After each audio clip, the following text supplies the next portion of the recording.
Hello everybody, welcome to the Boxing Locker. I am Matt Goddard, former professional boxer, now boxing coach, and today I'm here to talk to you about Artur Beterbiev, who is an absolute animal after his second round win over Joe Smith Jr., the common man, who, by the way, I'm a big fan of, always takes the toughest fights, always looks for the hardest route to get to the top, and has done incredible things in boxing, and a real high achiever who deserves a lot of credit for taking the best fights. Now, Beterbiev. In the past, I've spoken about him, and you should know that I'm a big fan of his. He's in my pound for pound list. He's an incredibly talented, efficient, damaging and dangerous fighter. He's got a good chin. He hits hard. He hits in damaging areas. He works well to body and head. He's got a great punch variety. And what we saw last night in the Joe Smith Jr. fight was that actually he has the ability to set guys up and walk them onto his punches as well, which isn't really something that we've seen a lot of up until now.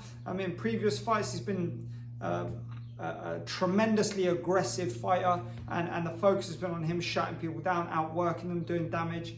But we saw some really smart and intelligent little step backs, pulling Joe Smith onto the shots. Smith made the age-old error of stepping in with all the jabs, and that enabled Beterbiev to walk him onto the shots and land very heavily with quite easy, relaxed shots. Now, that brings me nicely onto something I want to discuss about Beterbiev, and that is where he lands and how he lands. Now, if you watch, he doesn't tense up a great deal. He doesn't put a huge amount into any one punch. He makes sure he lands high on the head to the back of the ears, where it discombobulates and scrambles guys, which is why you see so many times people get hit with fairly innocuous looking shots and seem to be quite badly damaged. Their legs go and they don't really understand what's happening. That's why he has a really nice level of relaxation to his punches, with a nice tight fist where he just swings his arm to land with them big knuckles high on the head, as I said, up to the rib cage. He hits arms and shoulders as well if he can't create a gap, and that creates the gap for him. He's a very intelligent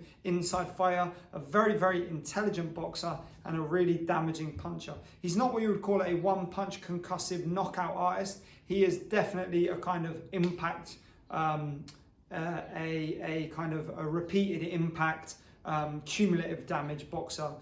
Even though it was only 2 rounds, you've only got to land a few of them shots high to the head, and eventually you're going to see guys fall. So my reaction is that I was blown away. An incredible performance. He moved very nicely with his feet, which a lot of people, as I said, haven't seen up till now, which we haven't seen.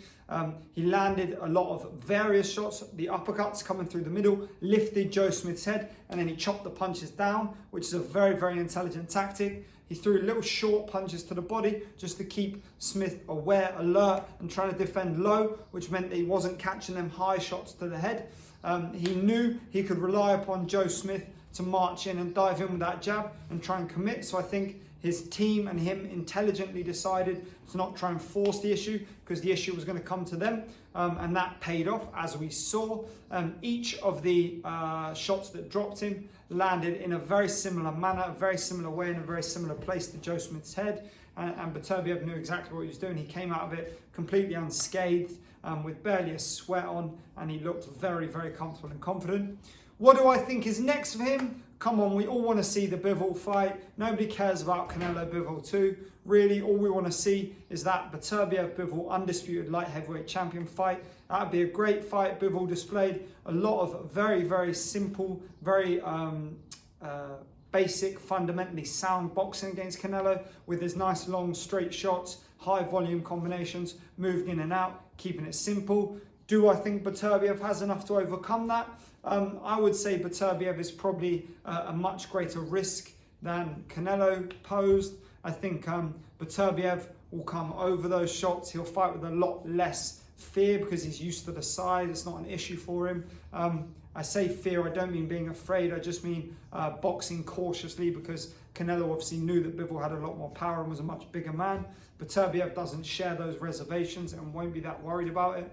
I think he'll aim to shut Bivol down, get inside, and work in a similar way to how he did against Gvozdyk. And I think that it will pay off in the long run. So I think soon we're going to have, hopefully, fingers crossed, legs crossed, everything crossed, hopefully we're going to have a light heavyweight undisputed champion, and then we might see some movements into the cruiserweight division from Beterbiev, but we will see. I really enjoyed those 2 rounds. Sad they didn't last very long. Honourable mention for El Tren Robizi Ramirez, who beat Abraham Nova with a devastating, I believe, 5th round knockout. Feinted the right hand, drove the left hand straight down the middle.